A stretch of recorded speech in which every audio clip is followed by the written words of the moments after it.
Ponder on it, ponder on death, think about the death. থামেন, অনেক হয়েছে, আর না। মাঝে মাঝে কবরস্থানে যাবেন, আল্লাহ তো ছাড় দেয় কিন্তু ছেড়ে দেন, এটা জানেই না। আর কতদিন? অনেক দিন তো হলো এই পৃথিবীতে, চলে যেতে হবে।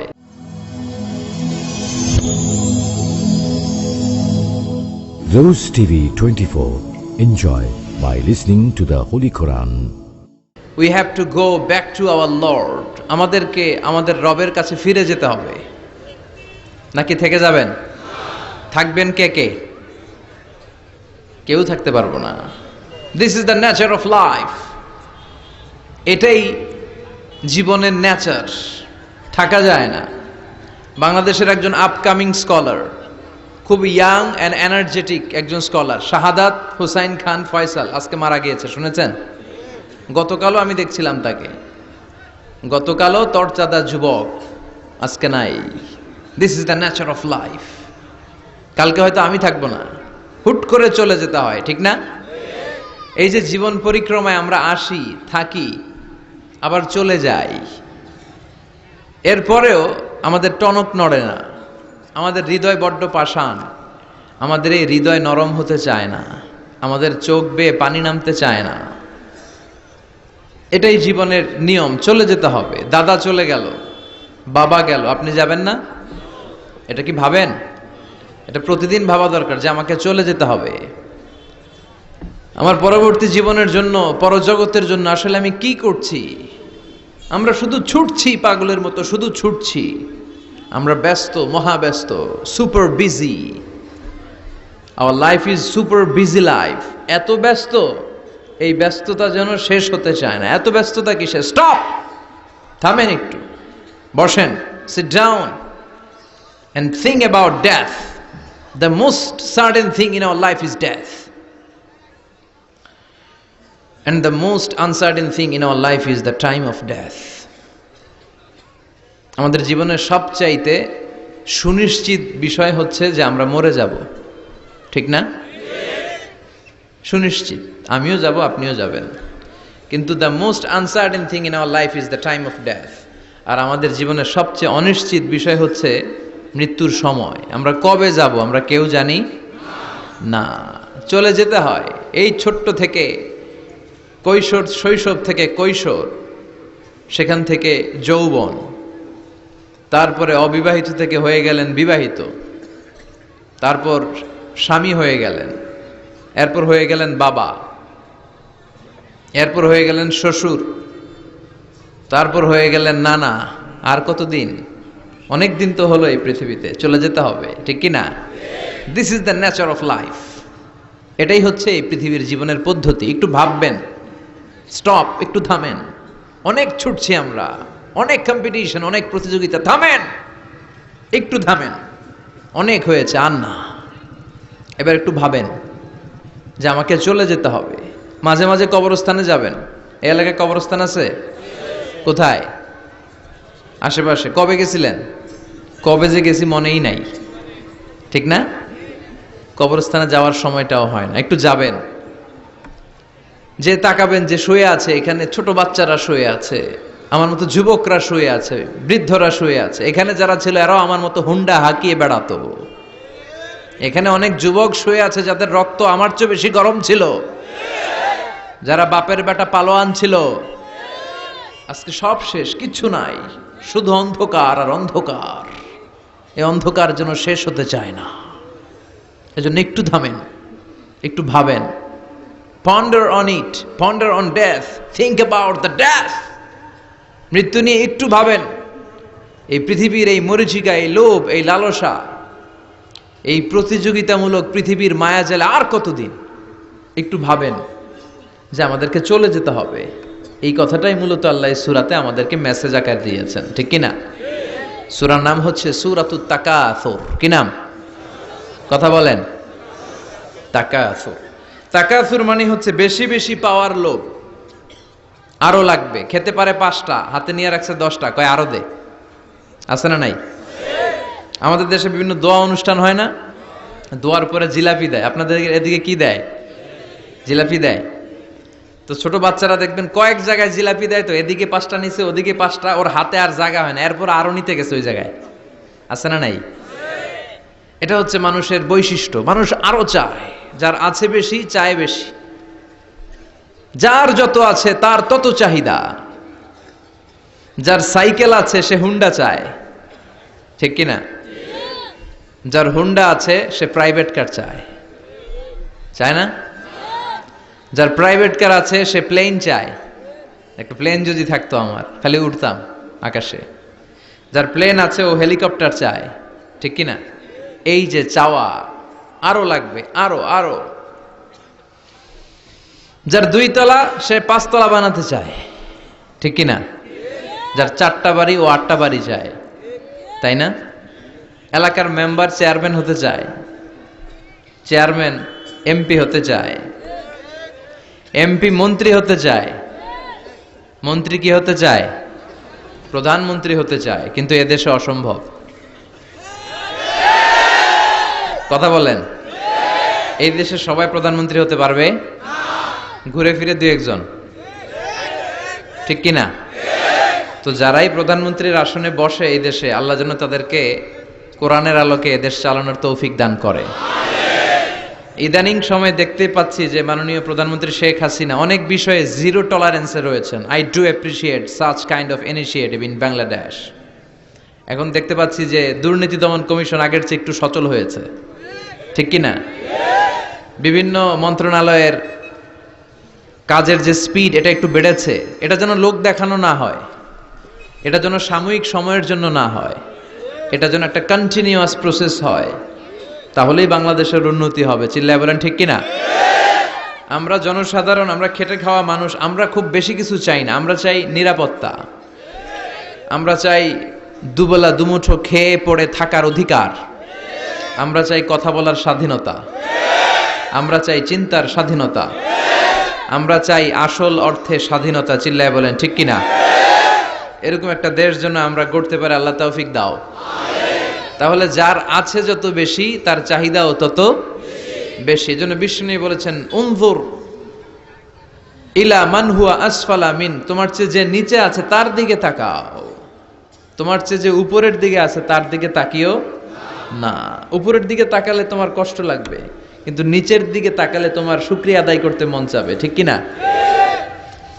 শেখ সাদি রাহিমাহুল্লাহ নাম শুনছেন না? ওনার একবার আর্থিক ভাবে খুব খারাপ অবস্থা যাচ্ছিল, ওনার পায়ে জোতা ছিল না, কি ছিল না? তো উনি মন খারাপ যে হায় রে, আমি এত বড় ইরানি কবি, আমি বালাগাল উলা বিকামালিহি কাশাফাদ দুজা বিজামালিহি লিখলাম, ওটা বিশ্বব্যাপী আমার এত নাম দাম, আমার পায়ে জুতা নাই। উনি বেজায় মন খারাপ করে রাস্তায় বেরিয়ে হাঁটছেন খালি পায়ে। হাঁটতে হাঁটতে হঠাৎ একটা লোকের দিকে তাকালেন, দেখলেন ওই লোকের 2টা পাই নাই। কি নাই? পা নাই। এবার উনি আল্লাহর শুকরিয়া করেন যে আল্লাহ অনেক দিয়েছো, অনেক দিয়েছো, শুকর আলহামদুলিল্লাহ। এজন্য আপনার চেয়ে খারাপ অবস্থানে যে আছে তার দিকে একটু তাকান। আপনি আপনার অবস্থানে সন্তুষ্ট না, কিন্তু অনেকে আছে আপনার অবস্থানে আসার জন্য সংগ্রাম করে যাচ্ছে। আপনার অবস্থানটা, আপনার বর্তমান অবস্থানটা অনেকের কাছে স্বপ্ন। সে স্বপ্ন দেখে আপনার জায়গায় পৌঁছার। এজন্য সব অবস্থায় শুকরিয়া করতে হবে কার? সূরার নাম সূরাতুত তাকাসুর। সূরার নাম কি? তাকাসুর মানে বেশি বেশি চাওয়া। মানুষের স্বভাব হচ্ছে মানুষ বেশি বেশি চায়। রব্বুল আলামিন বলেন, আলহাকুমুত তাকাসুর হাত্তা যুরতুমুল মাকাবির।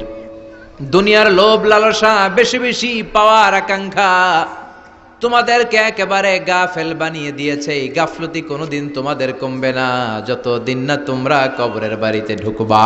কার কথা? রব্বুল আলামিন বলেন, আলহাকুমুত তাকাসুর হাত্তা যুরতুমুল মাকাবির। দুনিয়ার লোভ লালসা তোমাদেরকে পাগল বানিয়ে দিয়েছে। এই গাফলতি পাগলামি কোনোদিন তোমাদের থামবে না যতদিন না তোমরা কবরে ঢুকবা। কার কথা? কবরে আমাদের ঢুকাই লাগবে, বাঁচার কোনো উপায় আছে? একদিন মাটির ভেতরে হবে ঘরে মন আমার, কেন বান্ধ দালান ঘর, প্রাণ পাখি উড়ে যাবে পিঞ্জর ছেড়ে। ধরা ধামে সবই রবে, তুমি যাবে চলে। বন্ধু বান্ধব যত, মাতা পিতা দ্বারা সুত, সবই হবে তোমার পরে। মন আমার কেন বান্ধ দালান ঘর, একদিন মাটির ভেতরে হবে ঘরে। মন আমার কেন বান্ধ দালান ঘর, ঠিক কিনা? মাটির ভেতরে আমাদের যাওয়াই লাগবে, বাঁচার কোনো উপায় আছে? এজন্য রাব্বুল আলামিন বলেন, দুনিয়াতে বেশি বেশি লাগবে, আরো বেশি চাই। এই প্রাচুর্যতার লোভ, সম্পদের লোভ, ক্ষমতার লোভ তোমাদেরকে একেবারেই গাফেল বানিয়ে দিয়েছে। আখিরাতকে একেবারে বেমালুম তোমরা ভুলে গিয়েছো। তোমাদের গাফলতি কমবে না যতদিন না তোমরা কবরের ভিতরে ঢুকবা, ঠিক কিনা? কবরে ঢুকার আগ পর্যন্ত এই যে আমাদের আরো চাই, আরো চাই, আরো লাগবে, এটা কোনোদিন কমবে না। একমাত্র কবরই পারে আমাদেরকে স্তব্ধ করে দিতে, আমাদেরকে থামিয়ে দিতে পারে শুধুমাত্র কেবলমাত্র কবর। চিল্লায় বলেন ঠিক কিনা? ওই কবরে ঢোকার আগ পর্যন্ত খালি হাত পাতে, আরো দাও আরো দাও। যারা হাত পাতে এদেরকে আরবিতে বলে ফকির। কি বলে? আল্লাহ বলেন তোদের স্বভাব হচ্ছে ফকিরদের স্বভাব। কার কথা? ইয়া আইয়ুহান নাসু আনতুমুল ফুকারাউ ইলাল্লাহ ওয়াল্লাহু হুয়াল গনিয়ুল হামিদ। ও দুনিয়ার মানুষেরা, তোমরা সবাই ফকির, আসল ধনী একজন। চিল্লায় বলেন তিনি কে? তিনি হচ্ছেন আল্লাহ। তিনি কারো কাছে চায় না, আর সবাই তার কাছে চায়, ঠিক কিনা? আমাদের স্বভাব আরো চাই, আরো চাই, আরো চাই। এই স্বভাবটা আমাদের পাল্টাতে হবে। আপনি একটু যোগ বিয়োগ দিবেন যে সুখে শান্তিতে, সুখ শান্তি খুব আপেক্ষিক বিষয়। খেয়াল রাখবেন, সুখ শান্তি টাকা দিয়ে কেনা যায় না, এই কথাটা মনে থাকবে। আপনার যদি টাকার পাহাড় হয়, খেয়াল করে বুঝেন, আপনার যদি টাকার পাহাড় হয়, সম্পদের পাহাড় হয়, আপনি গাড়ি কিনতে পারবেন, বাড়ি কিনতে পারবেন, কিন্তু সুখ কিনতে পারবেন না। সুখ কিনতে পাওয়া যায়? আছে ফেনীতে সুখ এন্টারপ্রাইজ আছে, যে জায়গায় সুখ বিক্রি করে। তাহলে আজকে নিয়ে যাব আমি গাড়িতে কইরা কয়েক কেজি। আছে? আছে না, সুখ কিনতে পাওয়া যায় না, এটা আপেক্ষিক বিষয়। আবার আপনার যদি অনেক টাকা হয়, পয়সা হয়, আপনি খেয়াল রাখবেন, আপনি খাট কিনতে পারবেন, দামি কম্বল কিনতে পারবেন, বালিশ কিনতে পারবেন, কিন্তু ঘুম কিনতে পারবেন না। ঘুম কিনতে পাওয়া যায়? ফেনীতে কেউ বেচে ঘুম? আপনি যদি ডাক্তারের কাছে যেয়ে বলেন, ডাক্তার সাহেব আমারে 5 কেজি ঘুম দেন, ডাক্তার কবে, ধুর মিয়া আমারই ঘুমে ধরে না, আমারই মাঝে মাঝে টেনশনের চোটে ঘুম আসে না, আপনারে কি দিব ঘুমের। তো এই জন্য ঘুম কিনতে পাওয়া যায় না। খেয়াল রাখবেন, সুখ শান্তি এগুলো আল্লাহর দান। অল্পেও সুখ থাকতে পারে, ঠিক কিনা? আপনি বিশ্বনবীর জীবনী পড়ে দেখেন, বিশ্বনবী অল্প খেতেন, অল্প পড়তেন, অল্প জমাতেন, আর অল্পের ভিতরে সুখ দিয়েছে কে? টাকা যার বেশি, দুঃখ তার বেশি। টাকা যার বেশি, কষ্ট তার বেশি। টাকা যার বেশি, টেনশন তার বেশি। আপনি খেয়াল করে দেখেন, যারা বড় বড় ভিআইপিস এন্ড সিআইপিস, অনেকদের সাথে আমাদের পরিচয় আছে। তো ফ্যামিলিগত অনেক বিষয় আমরা কিছুটা জানি। সুখ নাই, শান্তি নাই, খালি কষ্ট আর ব্যারাম। আর কি? ব্যারাম। আরাম আছে ইসলামের ভিতরে। আপনি অল্প খেয়ে অল্প পড়ে শুকর গুজার হবেন, এটার ভিতরে শান্তি আর আরাম ঢুকাই দিয়েছে কে? আপনি খুঁজে দেখবেন যে অনেক কোটি টাকার মালিক, এদেরকে সিআইপি বলে। বড় শিল্পপতিদেরকে কি বলে? CIP, commercially important person. এদের জন্য এয়ারপোর্টেও একটা লাউঞ্জ থাকে, এয়ারপোর্টের ভিতরে আলাদা লাউঞ্জ, দেখবেন বড় করে লেখা সিআইপি লাউঞ্জ। আমার পরশুদিন প্রোগ্রাম ছিল ফরিদপুরে। তো ফরিদপুর থেকে আবার আমি রাতে চলে এসেছি, সকাল 8টার ফ্লাইটে এসেছি চট্টগ্রামে। তো ওখানে এখন সোশ্যাল মিডিয়ার কল্যাণে আমাদেরকে অনেকে চিনে। তো ওখানে যত সিকিউরিটি আছে, গোয়েন্দার লোক আছে, সবাই আমাকে ধরছে যে হুজুর আপনি এখানে না বসে আপনি সিআইপিসদের রুমে চলেন। আমি কি ভাই, আমি তো সিআইপি না, আমি মাফও চাই দোয়াও চাই। বলেন না, আপনি আসেন। তো সিআইপি হচ্ছে কমার্শিয়ালি ইম্পর্টেন্ট পারসন, এদেরকে বলে সিআইপি। তো এরকম অনেক সিআইপিদেরকে আমরা চিনি। ঘরে সুখ নাই, শান্তি নাই, স্বামী স্ত্রীর মধ্যে ভালোবাসা নাই, আছে মলমানিল্য, ধরাধরি, কাটাকাটি, মারামারি। ছেলে মেয়েদের সাথে সুখ নাই, শান্তি নাই, ছেলে কথা শোনে না, ছেলে টানে গাঞ্জা, আছে না নাই? মেয়ে করে পরকিয়া, মায় দেখে কিরণমালা। তো এইটা কি কোনো সংসার? এটা জাহান্নামের টুকরা।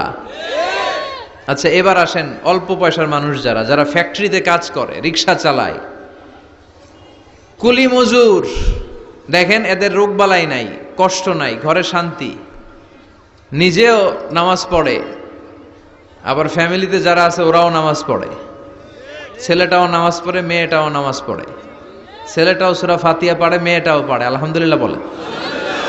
এটারে সুখ বলে। সুখ চিনে নিয়ে যান, এটারে টাকা দিয়ে কিনতে পাওয়া যায় না। যারা ধনী, এই সিআইপিসদের টেনশন বেশি, এদের রোগ বেশি, এমনকি এরা খেতেও পারে না। ডাক্তার তাদেরকে খুবই রেস্ট্রিক্টেড একটা ডায়েট প্রেসক্রাইব করে। ডাক্তাররা বলে আপনি গোশত খাবেন না, মাছ খাবেন না, আপনি খাসি খাবেন না, চিংড়ি খাবেন না, শুধু খাবেন ঘাস, শুধু খাবেন সবজি, ভেজিটেবল। খুবই রেস্ট্রিক্টেড ডায়েট। ভেজিটেবল খেতে পারে, অল্প লিমিটেড কিছু ভাত খেতে পারে, রুটি খেতে পারে। তার মানে খাওয়াতে সুখ নাই, ফ্যামিলিতে সুখ নাই, রাতে চোখে ঘুম নাই, ঠিক কিনা? ঘুমের ট্যাবলেট 4টা-5টা খেয়ে এরা ঘুমাতে যায়, এরপর লাভ দিয়ে ওঠে, আছে না নাই? কিন্তু ঘুমের জন্য যে ট্যাবলেট লাগে এটা রিকশাওয়ালারা জানেই না। সুবহানাল্লাহ পড়েন। This is called peace. এটার বলে শান্তি। এই শান্তি দেওয়ার মালিক কে? এজন্য রব্বুল আলামিন বলেন আল্লাহকুমুত তাকাসুরু হাত্তা যুরতুমুল মাকাবির। দুনিয়ার লোভ লালসা তোমাদেরকে পাগল বানিয়ে দিয়েছে। এই পাগলামি কমবে না যতদিন না কবরে ঢুকো। কবরে ঢোকার আগ পর্যন্ত এই চাই চাই আরো লাগবে, এই মানসিকতা মানুষের থামবে না। মানুষ শুধু কম্পিটিশন করতে পছন্দ করে, ওর 5 তলা আমার লাগবে 10 তলা। কম্পিটিশন আছে না নাই? ফেনী শহরে আগে 10 তলা কোনো বিল্ডিং ছিল 20 বছর আগে? কথা বলেন, এখন আছে না নাই? ঢাকা শহরে আজ থেকে 20-25 বছর আগে 10 তলা 15 তলা বিল্ডিং খুঁজে পাওয়া যেত সহজে। এখন অলিতে গলিতে বিল্ডিং এর জন্য হাঁটাই যায় না। চিল্লায় বলেন ঠিক কিনা? বিশ্বনবী বললেন ওয়ান্তাল হুফাতাল উরাতাল আলাতা রিয়া আশ-শাইয়াতাতাওয়ালুনা ফিল বুনিয়ান। কিয়ামতের আগে দেখতে পাবা কিছু লোক যাদের পেটে খাবার ছিল না, গায়ে দেওয়ার মতো জামা ছিল না, সমাজে তাদের কোনো ধরনের নাম আর ডাক ছিল না, তারা হু হু করে বড়লোক হয়ে যাবে। They will start to construct high rises buildings in the cities. শহরে বড় বড় বিল্ডিং, টাওয়ার বানানোর প্রতিযোগিতা শুরু করবে। চিল্লায় বলেন ঠিক কিনা? এই টাওয়ার বানানোর প্রতিযোগিতা আছে না নাই? টাওয়ারের পর tower, Burj Al Khalifa, Petronas twin tower, Zamzam tower, Kingdom tower, Shanghai tower, গোটা বিশ্বব্যাপী লম্বা লম্বা টাওয়ারগুলো আছে না নাই? তার মানে মানুষের এই প্রতিযোগিতামূলক চিন্তাধারা, মেন্টালিটি কখনো কমবে না যতক্ষণ না সে কবরে ঢুকে। চিল্লায় বলেন ঠিক কিনা? আপনি গোটা বিশ্বব্যাপী যদি খেয়াল করেন যারা বড় বড় ধনকুবের আছে, বর্তমান পৃথিবীতে সবচেয়ে বড় ধনী লোকটার নাম কি চিনেন আপনারা ওনাকে? কি নাম? কত টাকার যে মালিক সে নিজেও জানে না। তার পকেট থেকে যদি 1 বান্ডিল টাকা পড়ে যায়, এই টাকাটা উঠাতে তার যত সময় লাগবে, এটা না উঠায় যদি সে হাঁটে, তার মেধার আইডিয়াগুলোকে কাজে লাগালে এর চেয়ে বেশি টাকা আরো জেনারেট হয়ে যাবে। কি পরিমাণে টাকার মালিক সে! বারেন ওয়াফেদ বারেন, কি নাম ওর? আল্লাহু আকবার। কত টাকার মালিক সে নিজেও জানে না। প্রিন্স ওয়ালিদ বিন তালালের নাম শুনেছেন? সৌদি ধনকুবের। সৌদি বর্তমান যে বাদশা তার আগের বাদশার ভাগিনা, কিংডম হোল্ডিং কোম্পানির মালিক। তার একটা প্লেন আছে, পার্সোনাল জেট প্লেন, যেটার 70% মেড অফ গোল্ড। একটা বিমান, যে বিমানের 70% স্বর্ণ দিয়ে বানানো। নাউজুবিল্লাহ পড়বেন না? আমার ব্রুনাইতে একটা প্রোগ্রাম ছিল, পৃথিবীর সবচাইতে বড় যে প্যালেস, রাজপ্রাসাদ, এটার নাম হচ্ছে ইস্তানা নুরুল ইমান। প্রায় 2000 কক্ষ আছে ওটার ভেতরে। ওই রুমগুলোর ভেতরে যে কমোড আছে, টয়লেটের কমোড, এগুলো মেড অফ গোল্ড, স্বর্ণ দিয়ে বানানো। নাউজুবিল্লাহ কইবেন না? এই ইস্তানা নুরুল ইমানের মালিক হচ্ছে ব্রুনাইয়ের সুলতান হাসান আল বালখিয়া। তার সংগ্রহে 500টা রোলস রয়েস গাড়ি আছে। কয়টা? যে রোলস রয়েস গুলার কমসে কম দাম হচ্ছে বাংলাদেশি টাকায় 8 থেকে 10 কোটি টাকা। এরকম কয়টা আছে? আচ্ছা, আপনারা উত্তর করেন যে একজন মানুষের আনন্দ ফুর্তি করতে, ঘুরতে, চিলিং করতে, আউটিং এ যেতে, লং ড্রাইভে যেতে সবাই মিলে ফ্যামিলির কয়টা গাড়ি লাগে? 5টা, 10টা? হ্যাঁ, তার সংগ্রহে রোলস রয়েস গাড়ি আছে 500টা। পোরশে, ফারারে, লাম্বরগিনি, ওডি, রেঞ্জ রোভার, এই জাতীয় বিশ্ববিখ্যাত যে ব্র্যান্ড, এই পরিমাণ কি পরিমাণ যে তার সংগ্রহে আছে, কালেকশনে আছে, তার কোনো শেষ নাই। তার মানে মানুষের মেন্টালিটি হচ্ছে যার আছে যত বেশি তার চাই তত বেশি। চিল্লায় বলেন ঠিক কিনা? এজন্য রাব্বুল আলামিন বলেন, আল্হাকুমুত তাকাসুরু হাত্তা যুরতুমুল মাকাবির। তোমাদের দুনিয়ার লোভ লালসা কোনোদিন কমবে না যতক্ষণ না তোমরা কবরের বাড়িতে ঢুকবা। ঠিক কিনা? এই কবরে ঢোকার আগ পর্যন্ত মানুষের সম্পদ আর অর্থের প্রতি লোভ লালসা আকাঙ্ক্ষা কখনো কমবে না। খেয়াল রাখবেন, সম্পদ উপার্জনে ইসলাম বাধা দেয় না। আপনি যদি হালাল পন্থায় উপার্জন করতে চান, এটারে হালাল রেখেছে কে?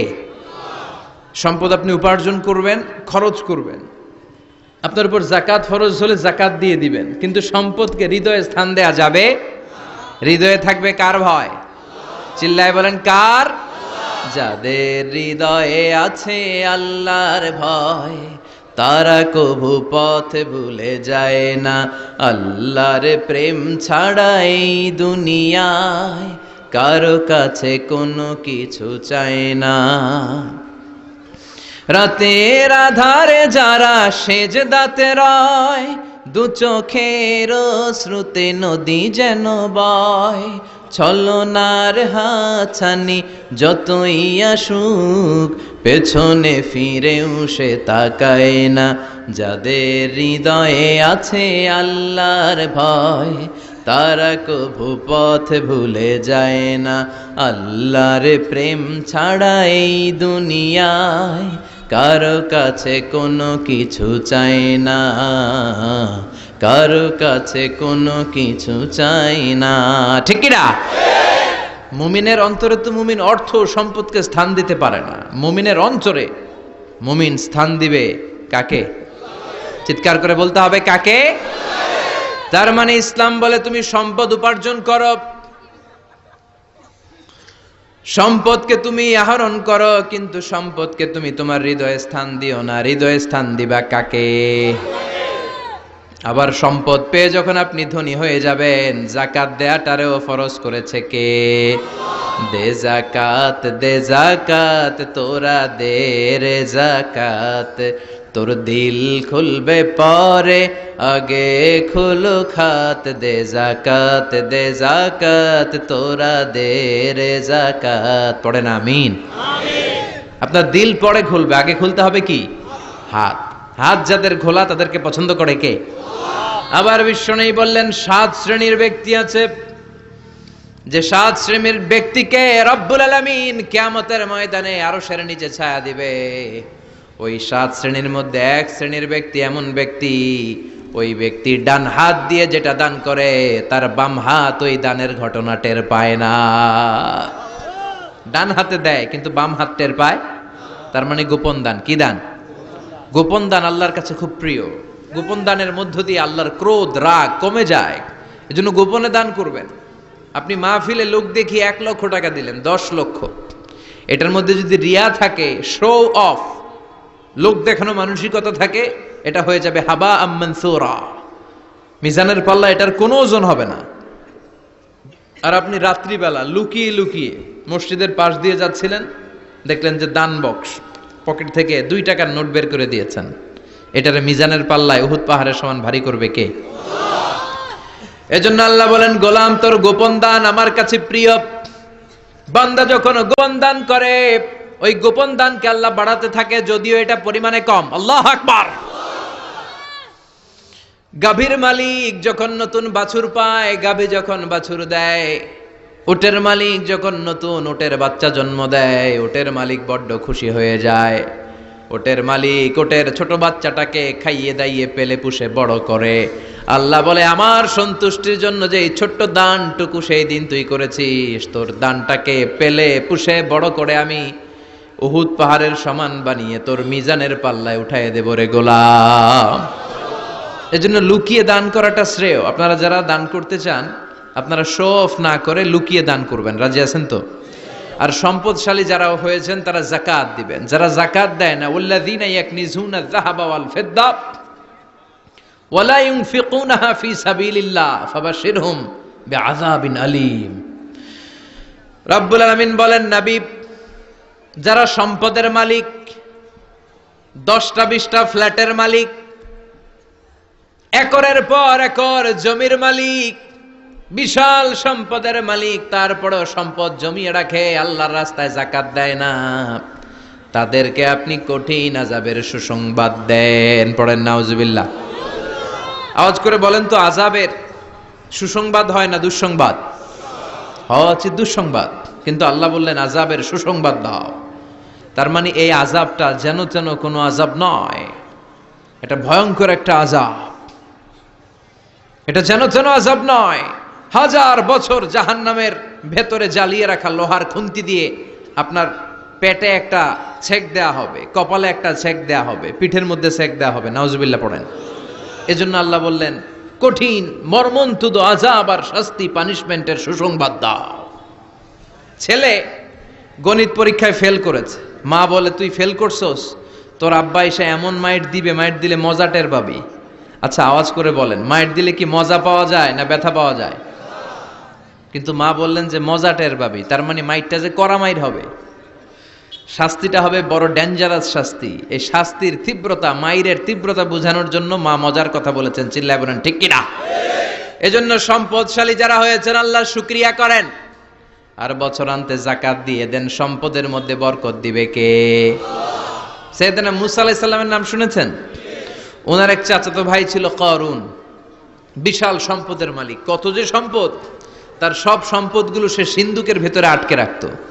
আর ওই সিন্ধুকের তালার যে চাবিগুলো, ওই চাবিগুলা কাঁধে তুলতে 10 জন মানুষ লাগতো। তাহলে সম্পদ কি কম না বেশি? সাইয়েদনা মুসা আলাইহিস সালাম বললেন, আল্লাহ তোমাকে সম্পদের মালিক বানিয়েছে, তুমি এই সম্পদের যাকাত দাও। কি দাও? সে বলে না, আল্লাহ তো আমার সম্পদের মালিক বানায় নাই, ইন্নামা উতীতুহু আলা ইলমিন ইনদি, আমি আমার মেধা খাটিয়ে এই সম্পদের মালিক হয়েছি।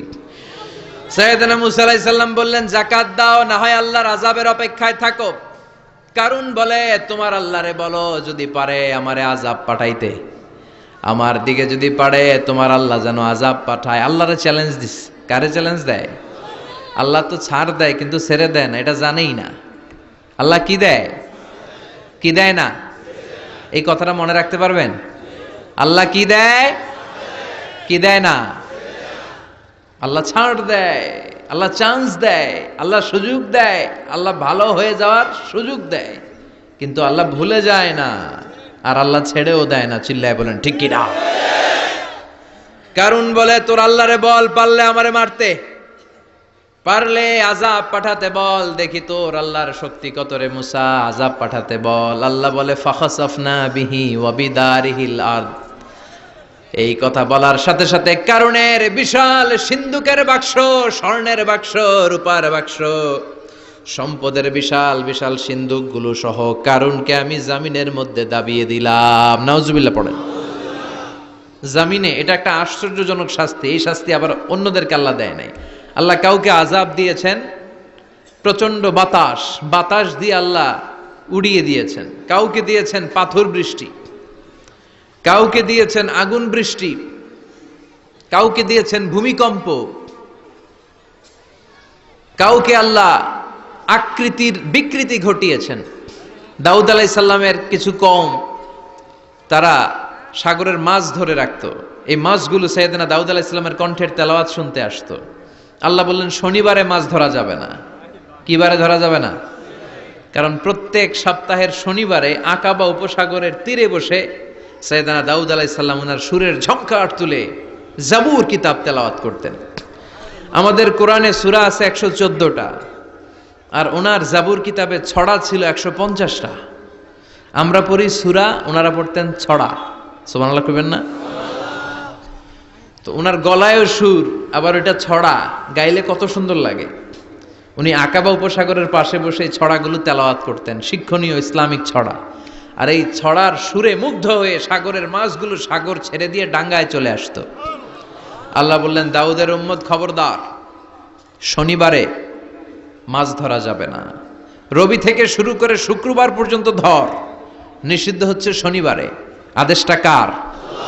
নির্দেশনা কার? মানার দরকার আছে না নাই? দাউদ আলাইহিস সালামের কওম একটু বুদ্ধি করলেন। ওরা মনে মনে বুদ্ধি করলেন যে আল্লাহ শনিবারে ধরতে নিষেধ করছে, আমরা ধরবো না, শনিবারে আমরা জাল দিয়ে বেরি দিয়ে রাখবো। কি করব? জাতে মাতাল তালে ঠিক। শনিবারে ধরা যাবে না, একে অপরের বলতেছে, এই খবরদার, শনিবারে মাছ ধরবি না। নিষেধ করছে কে? শনিবারে মাছ ধরা যাবে না। সবগুলো মাছ সাগর ছেড়ে দিয়ে যখন ডাঙ্গায় চলে এসেছে, ওরা শনিবারে এই মাছগুলো ধরে না, ওরা বেরি দিয়ে রাখে যাতে যেতে না পারে। শনিবার শেষ, ওরা সময়ের দিকে তাকায় থাকে, রবিবার শুরু হইলেই মার ধর, আছে না নাই? ও মিয়া, ওরা কৌশল করলে আমার আল্লাহর কি কৌশল জানা নাই? আল্লাহ বললেন, কুনু কিরাদাতান খাসিইন, তারা অভিশপ্ত বানর হয়ে যাও। আল্লাহ এক একজনের এক এক শাস্তি দিয়েছে, কিন্তু এই কারুনকে দিয়েছে ভিন্নতর একটা শাস্তি। সমুদয় সম্পদ সহ আল্লাহ তাআলা কারুনকে মিশরের ফায়ুম জেলার মাটিতে দাবিয়ে দিয়েছে। কারুনের পা পর্যন্ত দেবে যায়, কারণ ভাবছে উঠে যাবে। কোমর পর্যন্ত দেবে যায়, কারণ ভেবেছে কিছু হবে না, আমার গায়ে অনেক শক্তি, আমি পার পেয়ে যাব। গলা পর্যন্ত যখন দেবে যায়, কারণ কয়, মুসা, সব সম্পদ তোর আর তোর আল্লাহর, লইয়া যা, আমারে সাইরা দে, সব সম্পদ তোর মুসা, সব তোর, গাড়ি তোর, বাড়ি তোর, সিন্ধুকের বাক্সগুলা তোর আর তোর আল্লাহর, আমারে খালি সাইরা দে, আমি বাঁচতে চাই। আল্লাহ ছাড় দেয় কিন্তু ছেড়ে দেয় না। কারুনরে সেদিন আল্লাহ ছেড়ে দেয় নাই, ফেরাউনরে অনেক ছাড় দিয়েছে, ছেড়ে দেয় নাই। এই জন্য আল্লাহর সাথে অধ্যত্বপূর্ণ আচরণ যারা করে, আল্লাহ তাদেরকে ছাড় দেয় কিন্তু কশিন কালেও ছেড়ে দেয় না। চিল্লায় বলেন ঠিক কিনা? কারণকে জামিনের মধ্যে দাবিয়ে দেয়া হলো, সম্পদ সহ জামিনের মধ্যে। আল্লাহ কারুনকেও দাবালেন, কারুনের সম্পদও দাবালেন, গোটা বিশ্বের মানুষের চোখে আঙ্গুল দিয়ে দেখানোর জন্য কারুনের একটা ছোট্ট বাড়ি আল্লাহ রেখে দিলেন। সুবহানাল্লাহ। মনোযোগ আছে আপনাদের? তাকবীর পড়েন, লিল্লাহি তাকবীর। এই যাকাত যদি না দেন, আপনার এই আদরের সম্পদগুলো, ব্যাংক ব্যালেন্স, আপনার প্রাইস বন্ড, আপনার ফ্ল্যাটগুলো, আপনার একর একর জমিগুলো কিয়ামতের দিন কি হবে জানেন? সুজাআন আকরা, টেকো সাপ। সাপের মাথায় চুল হয়, জানেন? এই যে ফানা ধরে না, এইটা হচ্ছে সাপের মাথা। এখানে সাপের মাথায় কিছু পশম হয় আর চুল হয়, কিন্তু যেই সাপ বেশি বিষাক্ত, বিষের ঠেলায় ওই চুল পড়ে যায়, এই জায়গায় চুল। আবার দেখতে যায় না, আজকে সাপ ধইরা একেবারে শেষ করে দিবে। তো আল্লাহ যে সাপগুলো দিয়ে আমাদেরকে পানিশমেন্ট দিবে, এগুলো তো দুনিয়ার সাপের মতো, তাই না? এগুলো মনে হয় অ্যানাকোন্ডার মতো, C snake, rattle snake, king cobra, black mamba, Python, এই জাতীয় সাপ না। সুজাআন আকরা, টেকো সাপ, মাথায় চুল নাই, এক একটা ছোবলে আপনার পুরো দেহটা ভেনোমাস হয়ে যাবে, পয়জনাস হয়ে যাবে। এক ছোবলে দেহটা 70 গজ জামিনের নিচে চলে যাবে। এজন্য যাকাত দেয়ারে আবশ্যক করে দিয়েছে কে? এখন আবার যাকাতের শাড়ি আর লুঙ্গি সমাজে আছে না নাই? আল্লাহর কসম করে বলছে, যাকাতের শাড়ি, যাকাতের লুঙ্গি বলতে কিছু নাই। এগুলো এমন শাড়ি, মশারির চেয়েও পাতলা। এগুলো আপনি গরিবদের হাতে তুলে দেন কি করে? এই ঠাট্টা করার স্পর্ধা আপনাকে কে দিয়েছে? অনেক ভিআইপি সিআইপিসরা আছে, অ্যানাউন্স করে দেয়, আমার ওই বাংলো বাড়ির সামনে ফেব্রুয়ারির অত তারিখে আসবেন সবাই, 14ই ফেব্রুয়ারি আসবেন, ভালোবাসার শাড়ি দিয়ে দিব সবাই। তো এই পাতলা শাড়ি নেওয়ার জন্য আসে মহিলারা, শাড়ি দিবে 5000, মানুষ আসছে 1 লাখ, পদপৃষ্ঠ হয়ে মারা যায়, এরকম আছে না নাই? আপনার যাকাতের শাড়ি নিতে এসে ম্যানেজমেন্টের অভাবে, সুন্দর ব্যবস্থাপনার অভাবে পদপৃষ্ঠ হয়ে যারা মারা গেল, এদের হত্যার দায়ভার আপনি কিয়ামতের দিন এড়াতে পারবেন না। চিল্লায় বলেন ঠিক কিনা? যাকাত এসেছে দারিদ্র্য বিমোচনের জন্য। to wipe out the poverty from the society. সমাজ থেকে আপনি দারিদ্রতাকে ঝাড়ুপেটা করে বিদায় করবেন। এজন্য এসেছে যাকাত। একজন লোককে যখন আপনি যাকাত পে করবেন, এমন পরিমাণে যাকাত আপনি তাকে দিবেন যে তার জন্য আর অন্য কোথাও যাকাতের লাইনে যে হাত পাতা না লাগে। কথা বুঝতে পেরেছেন? এজন্য যাকাতের শাড়ি, যাকাতের লুঙ্গি কোনোদিন দিবেন না। আপনি 10,000 জনকে দেওয়ার দরকার নেই, আপনি 10 জনকে দেন, 10টা সিএনজি কিনে দেন। তাদের ঘরে যদি কর্মক্ষম ছেলে পেলে থাকে, অটো রিক্সা কিনে দেন, সিএনজি কিনে দেন, একটা অস্ট্রেলিয়ান গাই কিনে দেন, দুধ বিক্রি করে ফ্যামিলিটা চলবে, ঠিক কিনা? আপনি একটা চায়ের টং দোকান করে দেন, একটা ঝালমুড়ির দোকান করে দেন, তাহলে তার এই কাজের মধ্য দিয়ে তার পুরো ফ্যামিলিটা লিড করতে পারবে। চিৎকার করে বলেন ঠিক কিনা? এইভাবে যাকাত দিতে রাজি আছেন তো? আপনাদের মধ্যে থেকে যদি কারো যাকাত ফরজ না হয়, আপনাদের আত্মীয় স্বজনদের মধ্যে যাদের যাকাত ফরজ হয়েছে, এই মেসেজটা পৌঁছে দিতে হবে। রাজি আছেন? রাজি আছেন? এজন্য রব্বুল আলামিন বলেন, আলহাকুমুত তাকাসুর হাত্তা যুরতুমুল মাকাবির। দুনিয়ার লোভ কোনোদিন তোমাদের কমবে না যতদিন না তোমরা কবরে ঢুকো। কবরে ঢোকার আগ পর্যন্ত আমাদের লোভ কমবে? চিল্লায় বলেন, কমবে না। আমরা এই দুনিয়াটাকেই সব মনে করি, আসলে এটা কি সব? কথা বলেন, আসলে এটা সব না। আমরা চাক্ষুষ যখন মালাকুল মাউতকে দেখতে পাবো, তখন আমাদের টনক নড়বে। আমরা প্রত্যেকেই কিন্তু মালাকুল মাউতকে দেখব, বিশ্বাস হয়? প্রত্যেকেই আমরা দেখব, ভালো হলেও দেখব, খারাপ হলেও দেখব। নিজ চোখে আমরা মালাকুল মাউতকে দেখতে পাবো, আর আমাদের রূহ তিনি কবজ করে নিয়ে যাবেন। চিৎকার করে বলেন ঠিক কিনা?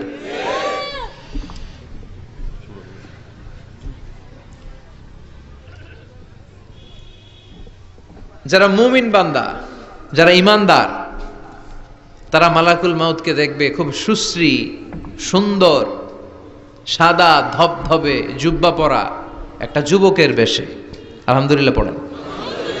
আপনারা ইনশাল্লাহ এই সূরাতে মালাকুল মাউতকে দেখবেন। সুশ্রী সুন্দর এক যুবকের বেশে, সুঘ্রাণ তার গা থেকে আসছে। সে এসে মুমূর্ষু ব্যক্তির মাথার সামনে বসে পড়ে, বসে বলে, ইয়া আইয়াতুহান নাফসুল মুতমাইন্না, হে প্রশান্ত আত্মা, উখরুজি ইলা মাগফিরাতিল্লাহি ওয়া রিদওয়ানি, আল্লাহর ক্ষমা, আল্লাহর সন্তুষ্টির দিকে তুমি বের হয়ে আসো। বলতে বলতে রুহুটা স্মুথলি মুমিন বান্দার দেহ থেকে বের হয়ে মালাকুল মাউতের হাতে চলে যায়। কাফান মিন আকফানিল জান্নাহ, হানুত মিন হানুতিল জান্নাহ, জান্নাতের হানুত এনে, কাফন এনে মালাকুল মাউত এটাকে খুব সম্মানের সাথে, আমরা বাঁচলেও যেমনি সম্মানিত, আমরা মরে গেলেও। রব্বুল আলামিন বলেন, ওয়ালাকাদ কাররামনা বানি আদম, আমি বনি আদমকে সম্মানিত করেছি। বেঁচে থাকলেও মানুষ সম্মানিত, মরে গেলেও সম্মানিত, ঠিক কিনা? বিশ্বনবী দেখলেন একটা লাশ নিয়ে যাওয়া হচ্ছে, পেছনে পেছনে অনেক মানুষ, লাশ বহনকারী মানুষগুলোরে দেখে বিশ্বনবী সাহাবাদের সাথে বসা ছিলেন। হঠাৎ বিশ্বনবী দাঁড়িয়ে গেলেন। সাহাবারা বললেন, নবী ইন্নাহু ইয়াহুদি, এইটা তো ইহুদির লাশ, আপনি দাঁড়ালেন কেন? আপনি বসেন। বিশ্বনবী বললেন, আওয়ালাইসাত নাফসান, হোক না ইহুদির লাশ, এটা কি মানুষ না? সুবহানাল্লাহ পড়েন। কি নবী ছিলেন! মানবতা, হিউম্যানিটি কাকে বলে তিনি গোটা বিশ্বের মানুষের চোখে আঙ্গুল দিয়ে শিখিয়ে গিয়েছেন। বিশ্বনবী বললেন, এটা মানুষ, মানুষকে আমি অনেক সম্মান দান করেছি। I have dignified the status of the sons of Adam, আমি আদম আলাইহিস সালামের সব সন্তানকে সম্মানিত করেছি। চিল্লায় পড়েন সুবহানাল্লাহ। আল্লাহ আমাদের সম্মান এত বাড়িয়েছে যে নূরের ফেরেশতারাও এই মানুষকে সেজদা দিতে বাধ্য হয়েছে, ঠিক কিনা? তুমি মাটির আদমকে প্রথম সৃষ্টি করিয়া ঘোষণা করিয়া দিলে শ্রেষ্ঠ বলিয়া, তাই তো নূরের ফেরেশতা করে আদমকে সেজদা, ঠিক কিনা? তাই তো নূরের ফেরেশতা করে আদমকে সেজদা, সবার চেয়ে সম্মান দিলে মাটির আদমকে। আল্লাহু আল্লাহু তুমি জাল্লে জালালুহু, শেষ করা তো যায় না গে তোমার গুণগান। আল্লাহু আল্লাহু, সুবহানাল্লাহ পড়েন। তার মানে মানুষের সম্মান আছে না নাই? এই মুমিন বান্দাকে আল্লাহ এত সম্মান দেয়, মালাকুল মাউত পুরুষের আকৃতিতে আসে, যুবকের আকৃতিতে আসে, ধবধবে সাদা জুব্বা পরে জান্নাতি কাফনে করে রুহুটা নিয়ে এল্লিনে চলে যায়। আল্লাহ আমাদের মৃত্যুটা যেন এরকম ইমানের মৃত্যু হয়। আরো জোরে পড়েন আমিন। আর যারা কাফের, আহলুস শিমাল, বামপন্থী, ইসলাম বিরোধী,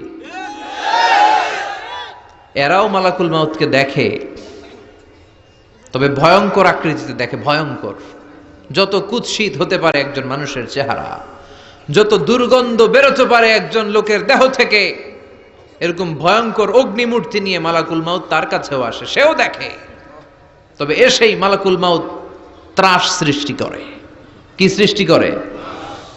আপনারা হাইওয়েতে বাসে করে ঢাকায় যেতে কখনো ডাকাতের কবলে পড়েছেন? কেউ কেউ কেউ হয়তো পড়েছেন। ডাকাতরা কি করে জানেন? ডাকাতরা সংখ্যায় কম। পড়েছ, অনেকে পড়েছ, তাদের অভিজ্ঞতা আছে। ডাকাতরা সংখ্যায় 5 জন, বাসে আছে 50 জন, তারপরও 50 জন কাঁপতে থাকে। এর কারণ ডাকাতরা এসেই শুরুতে একটা ত্রাস সৃষ্টি করে। ওরা রামদা দিয়ে, চাকু দিয়ে এলোপাথাড়ি কোপায় পুরুষগুলোরে, যাতে রক্ত দেখে ভয়ে যা যা আছে আগে রেডি করে রাখে। কথা কন? মালাকুল মাউত ইসলাম বিরোধী আর গাদ্দার গুলোর মাথার সামনে এসে ত্রাস সৃষ্টি করে। এসে বলে, ইয়া আইয়াতুহান নাফসুল খাবিসা, হে পাপাত্তা বের হ। দুনিয়াতে ইসলাম রে অনেক বাস দিয়েছিস, আল্লাহর নবীকে অনেক গালি দিয়েছিস, ইসলামী আইনের বিরোধিতা করেছিস, ইসলামী আন্দোলনের 12টা বাজিয়েছিস। একটার পর একটা বলে ত্রাস সৃষ্টি করে, আর লোকটা কাঁপতে থাকে ভয়ে। আর বলে, ইয়া আইয়াতুহান নাফসুল খাবিসা, পাপাত্তা বের হয়ে আয়, বের হ। মুমিনের আত্মা যেমনি ডাক দেওয়ার সাথে সাথে স্মুথলি বের হয়েছে, কাফের আর মুশরিক ইসলাম বিরোধীদের আত্মা কেউ এরকম তাড়াতাড়ি বের হবে নাকি?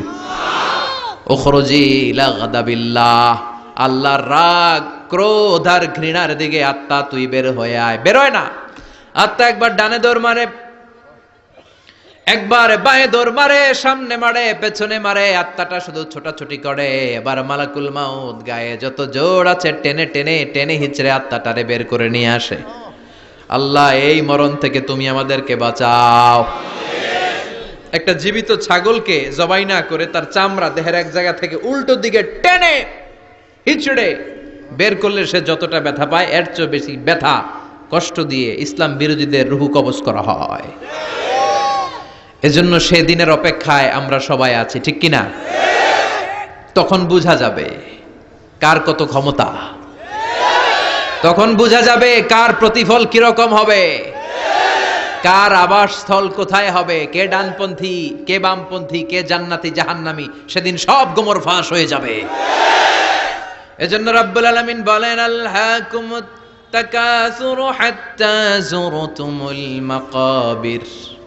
দুনিয়ার লোভ লালসা তোমাদেরকে একেবারে পাগল বানিয়ে ফেলেছে। ক্ষমতার লোভ, টাকার লোভ, খ্যাতির লোভ, যশের লোভ তোমাদেরকে এমন পাগল বানিয়েছে, আখিরাতকে বেমালুম তোমরা ভুলে গিয়েছো। তোমাদের এই গাফলতি কশিন কালেও থামবে না, কমবে না, যতদিন না তোমরা কবরে ঢুকবা, ঠিক কিনা? এজন্য প্রিয় ভাইরা, একটু থামেন, স্টপ, সিট ডাউন, একটু ভাবেন যে আমাদেরকে চলে যেতে হবে। আমরা আজীবন থাকতে আসি নাই। এই দুনিয়াটা একটা মরীচিকা, তাই না? এই পৃথিবীটা একটা মায়াজাল, এটা একটা ধোঁকা। এই মায়াজালের ভেতরে আমরা পড়ে আছি। এই পৃথিবীর দৃষ্টান্ত হচ্ছে 4টা স্বর্ণের টুকরা আর 3টা লাশের মতো। আওয়াজ করে বলেন তো, স্বর্ণের টুকরা কয়টা? লাশ কয়টা? অনেক অনেক আগের জামানায় 3 জন যুবক তাদের কর্মসংস্থানের জন্য বেরিয়েছে। পথিমধ্যে তারা গুপ্তধন পেয়েছে। কি পেয়েছে? 4টা স্বর্ণের টুকরা পেয়ে তো মহা খুশি, আমরা বেঁচে গেলাম, আমরা ধনী হয়ে গেলাম, আর জীবনে আমাদের দুঃখ নাই, কষ্ট নাই। এবার মানুষ 3 জন, স্বর্ণের টুকরা 4টা, একটু ঝামেলা হয়ে গেল না? 4 জনে 4টা পাইলে ভালো হইতো না? মানুষ কয়জন? স্বর্ণের টুকরা কয়টা? 4টা। এবার তারা বলতে লাগলো, আমাদের প্রচন্ড ক্ষুধা পেয়েছে। একজনকে বলল, তুই বাজারে যা, বাজার থেকে রুটি কিনে নিয়ে আয়। সে রুটি কিনতে গেল, আর এই 2 জন মিলে ভাবতে লাগলো, শয়তানের ওয়াসওয়াসায় পড়ে একটা কাজ করি, যেটার রুটি আনতে পাঠাইছে ওটারে যদি শেষ করে দিতে পারি, মানে ওটার কেল্লা যদি ফতে করে দিতে পারি, তাহলে তো আর ভাগাভাগির কোনো কাজ নাই। স্বর্ণ 4টা, তুই পাবি 2টা, আমি পাবো। আর যে রুটি আনতে গিয়েছে সে মনে মনে ভাবে রুটিতে যদি 20 মাখায় নিতে পারি। দেখছেন খেলা? আল্লাহু আকবার। রুটিতে কি মাখায় নিতে পারি? 20। তাহলে এই 2টারে 20 মাখানো রুটি খাওয়ায় দিলাম, 4টাই আমার। আমার আর ধরে কে? তো যেই চিন্তা ওই কাজ। ওরাও রুটির সাথে, উনিও রুটির সাথে 20 মাখাইছে, এরাও রেডি হয়ে আছে কখন আসবে। আসার সাথে সাথে ওইটারে ধইরা আইজো মায়ের কাইলো মায়ের মাইরা ওইটার ভর্তা বানায় ফেলাইছে। ওইটা অক্কা পাইছে, শেষ। এবার 2 বন্ধু মহা খুশি, তুই 2টা আমি 2টা, লাফাইতেছে আনন্দে। এক বন্ধু কয় লাফাইস কম, ক্ষুধা লাগছে অনেক, আগে খেয়ে নেই। আগে কি করি, এবার প্যাকেট থেকে 20 মাখানো রুটি বের করে রুটি খাই, ওই 2টাও শেষ। 4টা স্বর্ণের টুকরার জায়গায় পড়ে আছে, আর 3টা লাশ পাশে পড়ে আছে। হাযিহি মাসালু হায়াতিদ দুনিয়া, এটাই তো দুনিয়ার জীবনের দৃষ্টান্ত। বাড়ির জায়গায় বাড়ি পড়ে থাকবে, ক্ষমতার মসনদের চেয়ারটা জায়গায় পড়ে থাকবে, মানুষগুলো থাকবে না, ঠিক কিনা? আপনি খেয়াল করে দেখেন, আপনারা যদি কেউ জিজ্ঞেস করে ভাই এই বাংলো বাড়িটা কার, আপনি খুব গর্ববোধ করে বলেন যে এটা আমার বাড়ি, বলেন না? একটু খেয়াল করেন, আপনার বাবা যখন এই বাড়িতে থাকতো, কেউ যখন জিজ্ঞেস করতো বাড়িটা কার, আপনার বাবাও বলতো এটা আমার বাড়ি। আপনার দাদাও খুব পরিচয় দিত, এটা আমার বাড়ি। এই বাড়ি কার? আমার। আপনার দাদার দাদার দাদাও বলতো এটা আমার বাড়ি। আপনি মরে গেলে এই বাড়িটাই, যেটারে আপনি আমার আমার বলে আগলে রাখতেন, আপনার ছেলে তখন শুরু করবে আমার। কথা কন? ছেলে মরে গেলে নাতি বলবে আমার। ছেলে বা নাতি যদি এই জায়গাটা বাড়িটা বিক্রি করে দেয়, যাদের কাছে বিক্রি করা হলো, তখন তারা শুরু করবে আমার, ঠিক কিনা? পরের জায়গা পরের বাড়ি, ঘর বাঁধিয়ায় আমি রই, আমি তো সেই ঘরের মালিক নই। সবকিছুর আসল মালিক কে? সেজন্য আল্লাহ বললেন আলহাকুমুত তাকাসুরু হাত্তা যুরতুমুল মাকাবির। দুনিয়ার লোভ লালসা তোমাদের কমবে না যতদিন না তোমরা কবরে ঢুকবা। বিষ্ণু বললেন লাউ আন্না লিকুল্লি ইবনি আদম ওয়াদিয়ান মিন যাহাব, পৃথিবীর প্রত্যেকটা মানুষকে যদি আল্লাহ একটা করে স্বর্ণের পাহাড়ের মালিক বানিয়ে দেয়, আহাব্বা আইয়াকুনা লাহু ওয়াদিয়ান, সে আরো একটা স্বর্ণের পাহাড়ের মালিক হওয়ার চেষ্টা করবে। ওয়ালাই ইয়ামলা আফাহু ইল্লা তুরাব, কবরের মাটি ছাড়া তার এই লোভ লালসা, অতিরিক্ত চাওয়া পাওয়ার ইচ্ছা কোনোদিন কেউ থামাতে পারবে না।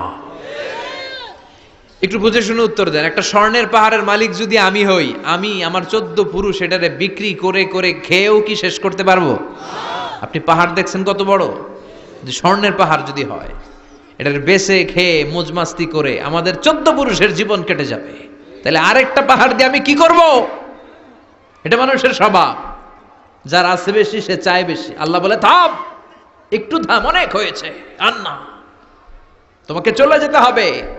এই পাগলামির মায়া জালে আর পড়ে থেকো না, ঘুমন্ত বিবেকটাকে জাগাও, আখিরাতের সামানা তৈরি করো। চিল্লায় বলেন ঠিক কিনা? হাত্তা যুরতুমুল মাকাবির, এই কবর জিয়ারত তোমাকে করতে হবে। কবর হলো এমন জায়গা, এটা হলো মরণের পরে আখিরাতের প্রথম ধাপ। বিশ্বনবী বললেন এই ধাপটা যদি সহজ হয়, আখিরাতের বাকি ধাপগুলোরে সহজ করে দিবে কে? আর এই কবরের প্রশ্নের উত্তর যদি উল্টা পাল্টা হয়ে যায়, প্রথম ধাপের প্রশ্নের উত্তর যদি গোলমাল পেকে যায়, পরের ধাপগুলোতে মায়ের আছে না নাই? বিশ্বনবী বললেন মুমিনদের জন্য এই কবরে প্রশ্ন থাকবে কয়টা? কথা কন? 4টা। যারা ইসলাম বিরোধী, যারা কাফের, যারা মুশরিক, যারা বামপন্থী, তাদের থাকবে 3টা। মুমিনদের জন্য 4টা। মুমিনদের প্রথম প্রশ্ন, হু ইজ ইউর লর্ড? মার রব্বুক, তোর রবের নাম কি? চিল্লায় বলেন আমাদের রব কে? আল্লাহ আমারে রব, দমে দমে তনু মনে তারি অনুভব। আল্লাহ আমারে রব, তোমার দুনিয়াতে আমি যেদিকে তাকাই, অথই নিয়ামাতে ডুবে আছি সবাই। পাকপাখালির গানে শুনি তসবি কলরব, তসবি কলরব। পড়েন, আল্লাহ আমার রব। প্রথম প্রশ্ন করা হবে, মার রব্বুক, তোর রবের নাম কি? চিল্লায় বলেন, আমাদের রব কে?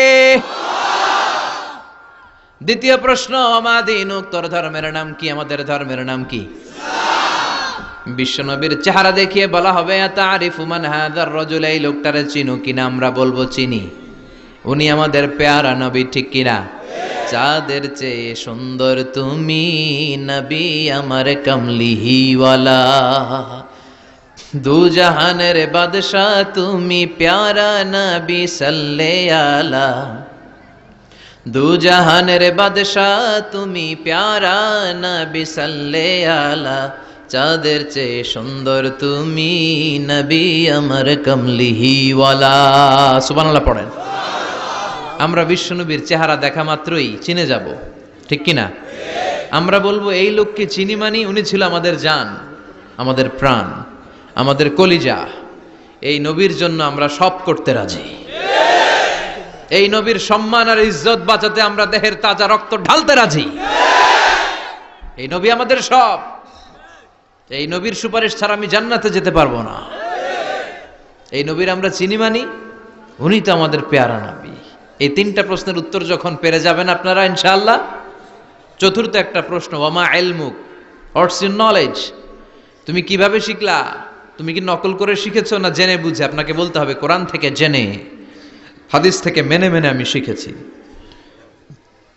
চারটা প্রশ্নের উত্তর যখন আপনি করে ফেলবেন, ফেরেশতারা বলবে আহলান সাহলান মারহাবান বিক, খোশ আমদেদ, সুস্বাগতম, তুমি তো কপালওয়ালা। আলহামদুলিল্লাহ পড়েন।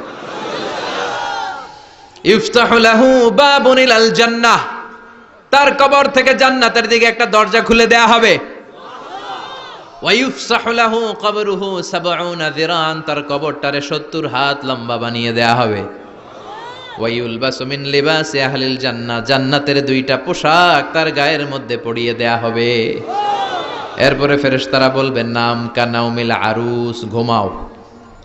বাসর রাতে বর যেমনি কনেকে নিয়ে প্রশান্তির ঘুম দেয়, আনন্দের ঘুম দাও, ঘুমাও। আপনি আরামসে ঘুমাবেন। আলহামদুলিল্লাহ পড়েন। এই ঘুম আপনার ভাঙবে না যতক্ষণ না ইসরাফিলের সিঙ্গার ফুৎকার না আসে। আপনার এই ঘুম আর ভাঙবে। আর যারা ইসলামের বিপক্ষের শক্তি, কাফির মুশরিক, তাদেরকেও বসানো হবে মালাকা নাসওয়াদা নাজরাকান, নীলাবচ কৃষ্ণ বর্ণের দুইজন ফেরেশতা আসবে। এদের চোখ থাকবে নীল, গায়ের রং কালো। দেখতে কেমন লাগবে রে ভাই? আল্লাহু আকবার। এসে বলবে বস, আনসার দে, মার রব্বুক, তোর রব কে? ও আল্লাহ জানবে না। ও বলবে লা আদ্রি, আমি কিছু জানি না। আমি ভালো মানুষ, আমারে মাফ করে দেন, আমারে ছাইরা দেন, আমি জানি না রব কে। কয় দাঁড়া, আর দুইটা বাকি প্রশ্ন, এরপরে দেখাইতেছি ফাইনাল খেলা। দ্বিতীয় প্রশ্ন, আমা দীনুক, তোর ধর্মের নাম কি? কয় জানি না, মাফ করে দেন।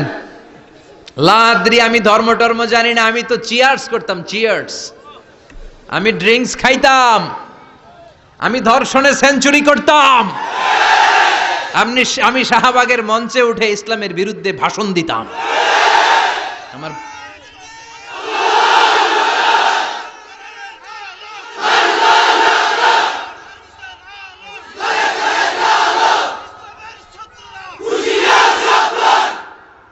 সে পাগলের মতো বলবে লা আদ্রি, আমি কিছু জানি না, আমি কিচ্ছু মনে করতে পারছি না, কে আমার রব? আমার কিছু মনে নাই। আমার জীবনটা আমি ডেডিকেট করেছি ইসলামের বিপক্ষে, আমার জীবনটা আমি শেষ করেছি কোরআনের বিপক্ষে। দুইটা প্রশ্ন শেষ, বাকি কয়টা? এবার বিশ্বনবীর চমৎকার নূরানি চেহারাটা দেখিয়ে বলা হবে আতারিফু মান হাযার রাজুল, এই লোকটারে চিনো নাকি?